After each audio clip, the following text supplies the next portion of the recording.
In this week's module, we're going to look at the, uh, the the the concept of universal design. Now, there's a number of different approaches to universal design. There's universal design for instruction. There's universal design of instruction. There's universal design for learning. uh, the mindset and the intent for all these approaches is similar. It's trying to make content accessible to as wide a range of learners as possible. Now, this is an area we could spend quite a bit of time, and in fact, we have a full certificate program dedicated to looking at universal design. But in this module, we're just going to give you the basics. We're going to touch on them and think about how we can use this concept to support students with executive function issues.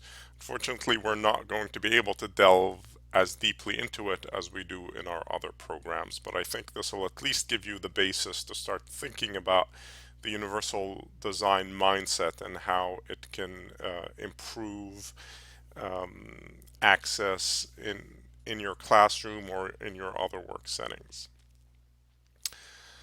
So what is universal design, and how did it arise? And really, universal design started in the world of architecture. In the 70s, Ron Mace, who was confined to a wheelchair and who was an architect, wanted to make the world more accessible for individuals who had disabilities. And one of the big challenges that was being faced by a lot of older buildings is there was legislation requiring that those buildings become more accessible to individuals with disabilities. But retrofitting these older buildings with ramps and elevators and so on was extremely expensive, and it didn't work well. So it involved adding these ramps that didn't really fit well, that made it difficult for individuals without disabilities to get into the building, but also weren't very easy for individuals with disabilities to use. Uh, and really were not an ideal solution. Ron's vision was, well, what if we design things from the ground up to be more accessible? We can design buildings that cost exactly the same. They don't have to cost more. They'll be fully accessible to individuals with and without disabilities. And we might see some benefit to other groups. So think about modern buildings that have built-in ramps. Most of the individuals using those ramps are not necessarily individuals with disabilities. Mothers with strollers use them to get in. Delivery personnel push their dollies up the ramps. Uh, uh, the addition of these features was beneficial not only to individuals who had physical disabilities, but also there was a sort of spillover benefit to all users of that building at virtually no increase in cost. And those principles of universal design, and again, this is coming out of architectural and object design. Um, these were articulated as the seven principles you see here. Now, universal design for instruction takes these seven principles and adapts them for education and then adds a couple of others. Um, but but stays pretty close to this original design model. So equitable use, make sure your design can be equally used by everyone. That doesn't just mean accessible by everyone, but provides equal benefit to everybody. Now, it doesn't mean everybody has to use it exactly the same, but it has to provide all those benefits. So if you provide somebody with um, a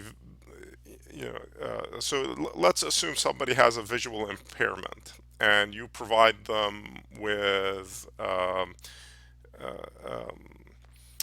the option to use some sort of text-to-speech technology, but that text-to-speech technology does not provide speech conversion of some complex images that are on the screen. You haven't provided equitable use. Or if that text-to-speech technology is extremely difficult to use, then that doesn't provide equitable use. Another principle of universal design is flexibility in use. So can the same content be accessed and interacted with in different ways?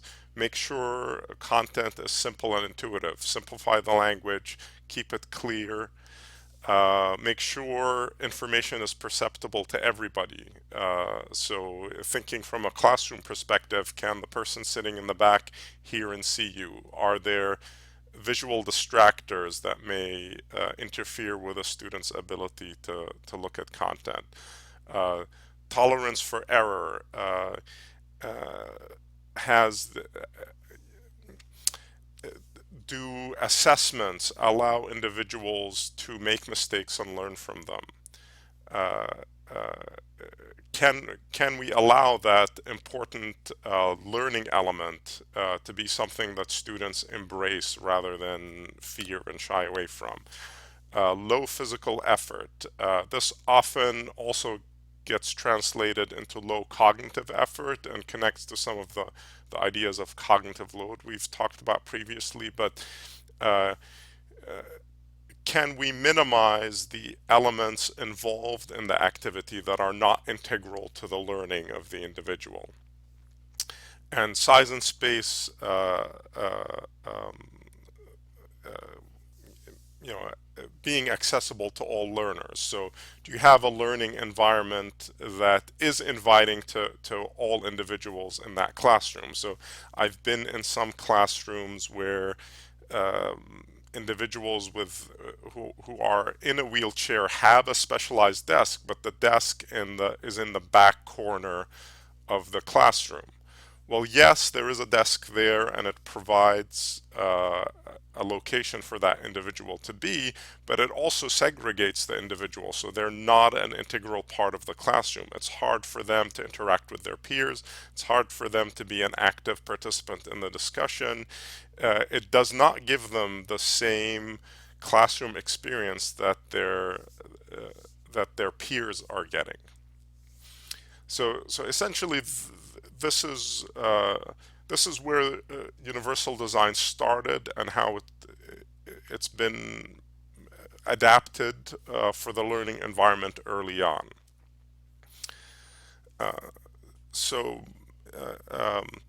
the core elements of universal design is really thinking about good, effective instructional practice. And at first glance, universal design just seems to be good practice. And there's a lot of truth to that. However, I think it goes a little bit beyond that. And what universal design as a mindset does is it pushes us to really consider as wide a range of learners as possible as we're planning educational activities, delivering them, assessing them. We really have to constantly be thinking about, am I reaching the widest range of learners possible? In particular, I need to think about learners who don't learn like me, learners who don't find what I found intuitive and useful to me, intuitive and useful for them. So it's really thinking about that wider range of learners. Now, we talked about there being two main approaches to universal design, and really the two prominent ones are universal design for learning, coming out of CAST, and universal design for instruction, which is primarily coming out of the University of Connecticut. And historically, UDL has been more aligned with the K-12 educational experience, and UDI has been more aligned with the post-secondary. But I think things have moved beyond that, and UDL in particular has evolved quite a bit and tried to target the post-secondary segment as well. So in terms of universal design for instruction, the basic tenets are that concept of anticipating a diverse range of learners, diversity of cognition, diversity of physical ability, diversity of background, diversity of culture, diversity in every way. And designing those educational activities from the ground up to meet the needs of as many of those individuals as possible. Uh, you know, um, it, it may be difficult or impossible to meet everybody's needs, but the goal is to try to design things from the ground up to be as inclusive as possible, and it's an evolving process, so it's something you can constantly build on. There's rarely a time where you can say, okay, now I'm universally designed, there's no more room for improvement. Uh, uh,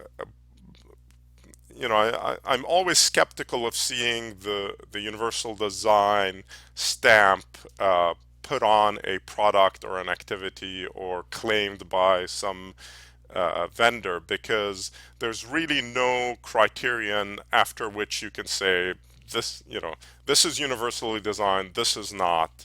Uh, uh, uh, and I think a lot of individuals have a hard time with the universal design concept because it's not a black or white issue.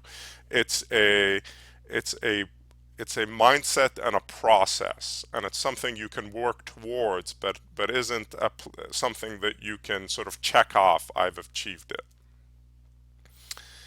Um, so as I said, we've got that universal design for instruction mindset, which really very closely mimics the architecture and product design element and uses those 7 principles and adds 2 additional ones. Principle 8 being a community of learners. So it adds that element of creating an inclusive instructional environment where there's a lot of interaction between students and the faculty, and that environment is created to promote that communication, not only in sort of a formal setting where it's required, but something that students and faculty feel comfortable engaging in.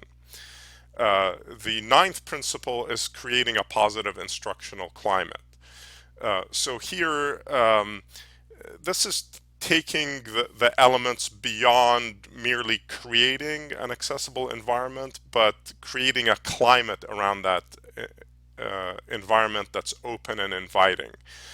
So can we make our learning environment welcoming to that diverse range of learners, so that um, it's not inadvertently excluding some elements of that environment. So think of the math classroom where you might have posters of many prominent mathematicians that may be primarily white males.